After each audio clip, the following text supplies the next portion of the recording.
Hey Hey, Andrew, how Andrew. you doing? Hey, Rob, how are you? Not too bad. Hi, Michael. How are you? Good. How's it going? Pretty good. Yeah. All right, where did I put that? I just had that up. Okay. Where are you guys? I am actually I'm in Porto, Portugal. Oh, nice. Yes. Been to Portugal, not Porto though. This I is have a my first buddy. time. So, Oh, really? You just visiting? well, I just headed into Europe about a month ago and started into a digital nomad journey. So we're been here like 2 weeks and going to be here for another couple of months before we hop up and move on to the next spot. Nice, nice. A buddy that's moving to Portugal. I think Lagos or something down the southern tip. Hmm. That should be nice. Beautiful. Yeah, it is. It's a great area. And Michael is in Jackson, Tennessee. All right. And where are you at? Nice. I'm outside Seattle. Oh, okay. Yeah. So, all right. So it's super early there. It's what, 8? It's 8, you know. Yeah, first thing in the morning. All right. Yeah, I'm an early bird. I'm usually, doing my own kind of stuff in the mornings. You guys are probably the same way. It's like you don't mind getting up super early when it's your own thing. Yeah, it's true. Yeah, that's the best time to be. That is the most productive time, that's for sure. Totally. Like why would you waste it like on email or something, right? Yeah, exactly. All right. So, I guess just sort of getting you into this a little bit. So we're the focus is our audience is developer, entrepreneur kind of stuff. The whole thought is that those that as you get into your true developers, those that get in their journey are usually entrepreneurial of some sort. They're really problem solvers. They usually have a side hustle or two or three of them. Going to consulting and things like that. So we do cover. We try to like merge. Bridge the gap between conversations about like running and main your core business things versus technology and definitely how to leverage one to help the other, things of that nature.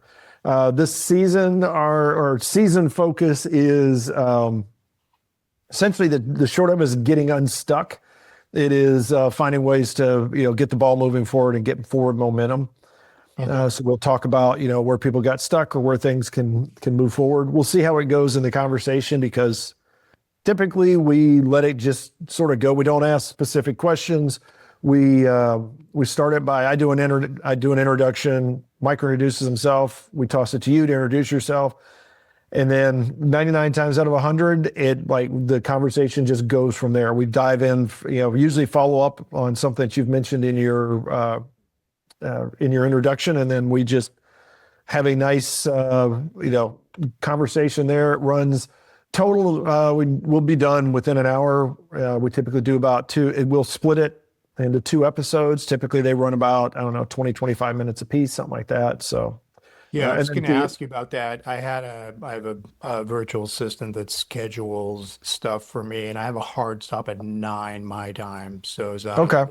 is that a, I mean, if that's an issue, then happy to, I don't know.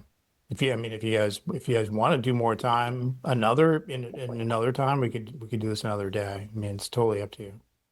We'll see how it goes. We should be able to get it done. I've got a hard stop as well, so it should work Okay. well. We'll be able to get you out of here with a few minutes to spare, so you can do bio breaks and stuff like that. Refill your coffee before you get into the next one.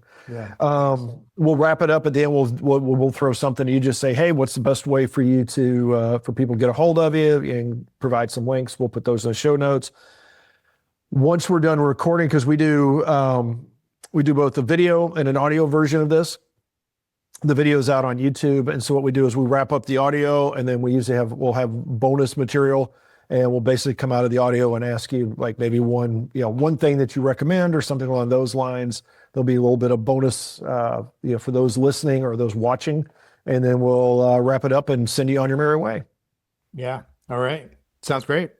All right. Questions, comments, anything like that before we get going? No, I think we're good. Okay.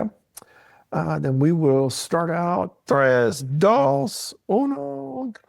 Well, hello and welcome back. We are continuing our season. We are getting ourselves moving forward. It's the beginning of a new year, and sometimes that's a hard thing as you come out of the prior year, but that's what we're focusing on for this season. This episode, we are actually going to start a new conversation, and we will give you a little more about that soon. This is the Building Better Developers podcast, also known as Developreneur. Actually, it's always backwards. It was Developreneur, also known as Building Better Developers, because Alexa and those ladies in the box. That being said, I should introduce myself now. Rob Broadhead, one of the founders of Developreneur, also the founder of RB Consulting, where we help you leverage technology to get your business unstuck and moving forward, and look for a successful 2026. Good things, bad things. Good thing is, well, I'll start with the bad thing. Bad thing is we had a slight health emergency yesterday, and it turned into something. Being in a new town, a new city, and stuff like that, it turned into a little, actually, new country, new continent, a lot of things like that. Turned into a little bit of a challenge. The good thing is that even though Apple Maps is not always exactly up to date and steered me to a couple places that didn't even exist anymore, I was able to finally find all the places I needed to. And the good thing is like public travel when you're in a big city these days is really easy. Whether you're an Uber, a Bolt, or whatever the heck it is you're using, it's easy and fast. So when you're like huffing and puffing and sweating too hard, you can hop in a car and get a cab on the way home, essentially. One guy that is not going to be heading home anytime soon because he's already there. Michael, go ahead and introduce yourself. Hey, everyone. My name is Mike Malach. I'm one of the co-founders of Building Better Developers, also known as Developreneur. I'm also the founder of Envision QA, where we design and test software that fits your workflow. That way, you can stop fighting your tools and start to run your business. Good thing, bad thing. Start with the bad thing. It's just wintertime, Tennessee, wonderful weather. It can be 70 degrees one day, freezing the next day. Had some of that going on, which unfortunately just makes it for a dreary season. Good thing, though, today's a nice sunny day. Things are drying out again, and looks like it's going to turn out to be a good week, maybe, although they are talking about snow in the next 2 days, so we'll see. A white Christmas just a month later or so. And today we have speaking with us, Andrew. Andrew, go ahead and introduce yourself. Yeah. Hey, guys. Thanks for having me. I'm Andrew Hinkleman, and I'm a certified executive coach and founder of a company called Priority One Group. We focus mostly on executive coaching, one-on-one coaching, team coaching, and training with engineers. So my background in the corporate space was in running engineering teams, was a CTO for about 8 years at a global financial services company. So yeah, we focus on the human side, so leadership skills, what you call soft skills, those kinds of things that we all need to get a little better at. I'm going to steal from Michael for the good bad here. The bad in Seattle is a lack of daylight.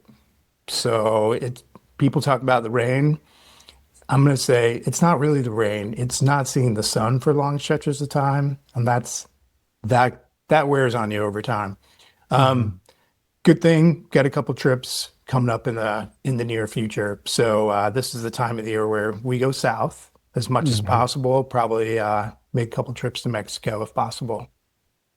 Excellent. Yes, I know that was one of the things years ago that made me leave the Chicago area. Is it wasn't the cold. It was just that I didn't see sunlight for about 8 months, and it was just that did not work for my psyche or my physique or anything else. I was like, time to go. I need some sun.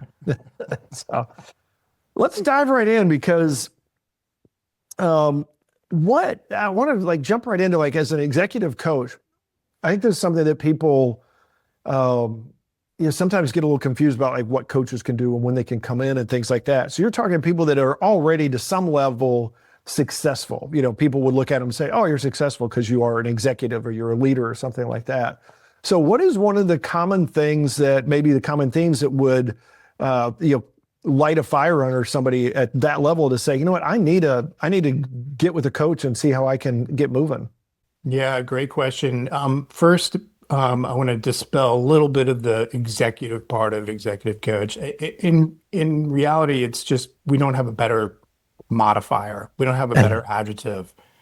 Um, sometimes I'll say leadership coach, which is as confusing, So in some ways, it's sort of like corporate coach. It can be anyone at any level, but the main thing really is that someone has something going on. Like maybe they got kicked in the teeth a little bit and a project went south really badly. Maybe they're getting laid off. Maybe there's a merger and, they're redundant. So usually there's something, right? Because the reality is you don't need a coach if you are making good progress, you're happy with where you are. Not everyone needs to work with a coach, but if you have high aspirations or some sort of event going on is probably the indicator where it's a good time to get some confidential, you know, another set of eyeballs on things. Now, does that mean that is there, I'm trying to say how to phrase it, but does it mean that there are situations where just that extra set of eyeballs where it's sort of like just come in and do like we'll call it like a session or two or something and get somebody just sort of pointing in the right direction? Or is it typically going to be something that's a little more of here's the direction and here's how we're going to get you moving forward? So it's more of an ongoing, checking in kind of a relationship. It's usually more involved. So a successful coaching engagement is like you have some very specific goals and you have some things that make it hard to get there. And it's usually, hidden blocks, things, old habits that you should have let go of already. It takes time to get there, right? Because Mhm. we're really not that good at knowing what we're good at and bad at and where we're blocked. So Mhm. you need feedback. So most of the time we start off with some type of like 360 at the very beginning because that's super, super powerful and that's a great way to make sure that you have a tie into what other people are saying about you. Oh, and that leads to a good point too. Is like, I think some people are like, I need to get my house in order a little bit before I actually have somebody try and coach me. It's like I need to be able to go play the game before I could have somebody coach me on how to do it. Is that something that, if somebody's just like, I don't even know where to begin, is that still something that you guys can help with? Or is there something that it helps to do a little prep work before they walk into talking to a coach? No, I don't know that a bunch of prep work is really a good use of your time. Like no matter what, you're going to come in kind of messy, and you're going to think, I just need to build better relationships, or I just need to learn the business, right? Because people tell Mhm. you that all the time. Yep. But the reality is just like, you need to open up and start, communicating more, or you're going to come in with something either way, so you may as well just come in messy, you know. So, how do you kind of find the people that need coaching? What is your like ideal customer that would come to you for coaching advice, for coaching help? Yeah, it's a great question. The ideal really is someone who's new in a role. So you're vice president of engineering, you changed jobs, or you went and got a CTO, CIO role somewhere or something, right? And you got into that seat, and now it's been a month or two, and you're like, wow, what did I just step into? Right? Or this is really great and this is great, but this is not. And I'm going to have to focus over here. So it's usually some sort of event like a job change, massive opportunity or something that makes you look at things a little bit differently. Okay, so if so, so say I'm fall into one of those roles, and I come to you. Uh, how do you define the coaching role with your customer? Like, how do you help them first identify, okay, they're coming to you because there is an issue that, they've gone into a new role, they're struggling with a problem. What are some of the things that your customers would expect from you to kind of how would you help them? How would you start this process? The reason I'm asking it this way is, for instance, for entrepreneurs starting their own business, we have lots of struggles, lots of questions. But how do we know how to identify when to come to a coach or look for coaching, and what to expect? What would we get out of the coaching, if that makes if I'm phrasing that right? I'm trying to compose this in a way that makes sense. Yeah, yeah. If we take a founder, for example, a lot of times it's you're you're spending all of your time on the idea you're building, right? And you're building.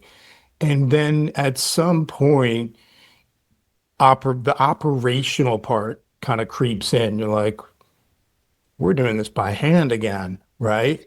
Or why are we living in spreadsheets? Those kinds of things creep in, and you start to see some issues, some balls get dropped.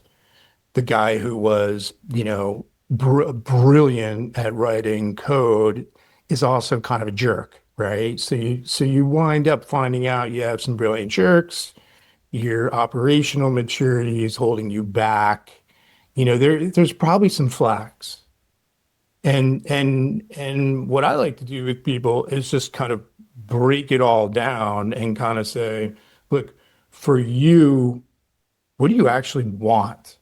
Right? Do you just want to get out? Do you just want a as quick as possible exit? Maybe it doesn't make sense to clean up everything. Or is this your 30-year plan? Then it's time to bring in some operational maturity. But another answer to your question, Michael, really is that it's going to come down to the person. So the thing that we have to remember is some things are going to be easy for you and some things are going to be hard for you, and they're going to be different for someone else. And if you say why, there's some sort of belief in there. Like some people hate public speaking, but for other people, it's super easy and natural. Like what's going on in there, right? There's some sort of belief that we want to uncover. And that's the real value of coaching. Okay. That makes a lot of sense. And we talk about a lot about the why. Why are we building the companies that we're building? What is it that the customers want? Always that why. In your experience with coaching, what are some of the most common mistakes that you see people make that a coach could help them correct course quickly? Because a lot of us as business owners, we have blinders on. We get in our business and we stop focusing on the business, or vice versa, and we kind of get stuck. What are some tips or advice that you could offer to say, hey, you need to reset, or you need to pause, or hey, go look for help from like a coach? Well, I think, I'd be curious to ask you guys this too. In my experience, the most common area where we get stuck is the comfort zone, right? So if you're a technical person and you start a business, of course you want to wake up early to build and create the new customer journey you dreamt up and whatever it is, and build and produce and have something to show people. You might not want to pay attention to cash flow. You may not want to pay attention to this person you got on Upwork, which is just draining your bank account. Like those kind of things that creep in are probably where people get held back the most, because at some point, the thing you're really good at winds up kind of taking over and can become a bad thing, right? So I'll give you a really concrete example. I do an emotional intelligence assessment with pretty much everyone that I work with. And for your typical engineer, problem solving and reality testing are super high. It probably doesn't surprise you that a lot of times interpersonal relationships can be really low. So if you're super, super into problem solving, you may not want to mess around with people. And that can be the kind of thing where like your comfort zone, your strength, your superpower is actually depressing other skills that you need. similar to the comfort zone thing. It can get in your way. Yeah, we had early on in my career, we had a pseudo joke that we had in a development team. We were building software, small company, that, we could get a lot done if the customers would just get out of the way. It was one of those, that was like, we had a product, we were supporting customers, and that was, that was a large portion of our time. And we're like, wow, if they would just let us work, we could get some stuff done. And it was a little tongue in cheek, but there's also, I think that is a common challenge. I think I agree 100%. I think the most valuable way anybody can get themselves moving forward and expand out of that is the whole idea of like eat the frog every day. Is start with the thing you don't want to do and get that thing done and out of the way. And one, a lot of times you find it's not as bad as you thought it is. And two, at least now you've gotten that out of the way. And for me, like, I love it because then it's like, that's my reward, is I get to go do the stuff I like because I got the stuff done that I don't like, got that crap out of the way. Yeah. Now, if somebody's thinking about, because you touched on a couple things about the person and being, we'll call it, you didn't say it, but I'll call it like being coachable. And if you think of, famous coaches, there are some that get along really well with certain people and some that didn't with others. So if somebody's looking for a coach, what would be some questions they would ask or some things they would want to look for in trying to find somebody that is a match for them? Yeah, that's first of all, I mean, it's a great topic, and you want to shop around, for lack of a better phrase. You definitely want to talk to as many people as you can because you want to find someone who's going to challenge you. You don't want someone who's going to agree with you and sort of placate you. You can use ChatGPT for that, right? Like, it'll agree with you plenty. But you want someone who's going to challenge you and push you out of your comfort zone. And so I think you want to talk to as many people as possible and talk to people that have worked with them. And there's some core questions that you probably want to ask. And the main one is just, hey, can we just do a coaching session? Like, I just want to experience it. Because there's some coaches who will kind of funnel you right to sales discussion. And it's like with all people, like sales becomes a thing, right? And some coaches are really good at it, but it may not be what you need. What you really need is like, hey, can we just take an hour? Hey, I'll have the topic that's important to me and go straight. Mm-hmm. And then, hopefully you can get a good feel for whether they challenge you and push you. And if you hang up or you get off of Zoom, you're like, whoa, that was tough. Like, that person just like, almost made me cry. So based on that kind of brings up an interesting point. So what are some of the ideal coaching experiences you've had, and what are some of the bad experiences you've had? Can you give us an example of each end of the spectrum? Yeah, the bad ones are that a lot of my clients, I have corporate clients who, so let's say I come to agreement with like CTO and he's like, hey, I want you to coach 5 of my people. And they hand me someone that I don't necessarily know, or I haven't screened. So this used to happen to me a lot more. And I've come to find out later that they're like on their last leg, like they're on a PIP, and that the company was thinking about this as a rescue. And I'll tell you that for coaching, hiring a coach to rescue someone who is already a poor performer is a complete waste of money. 100% waste of money. Like, it's not going to happen. And I've gotten onto Zoom or onto Teams before, and the person doesn't show up. Come to find out, 20 minutes later, they got fired.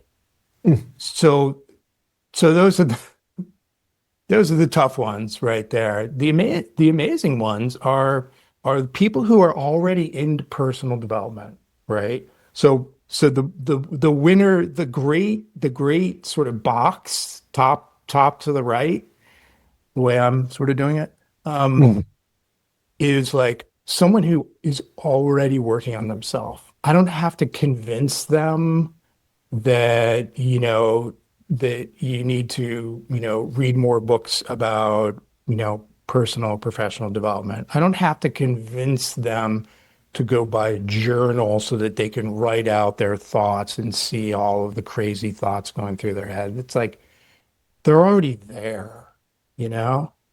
Um, and then from there we can go a lot further, but there's a bit of a perfect client, and there's somebody who's already working on themselves.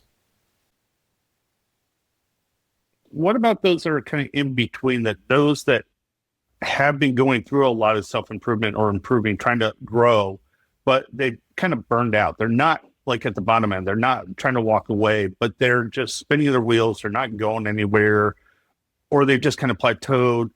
And you get into like that hyper burnout tension where it's like you're hyper focused on something, but you're not going anywhere.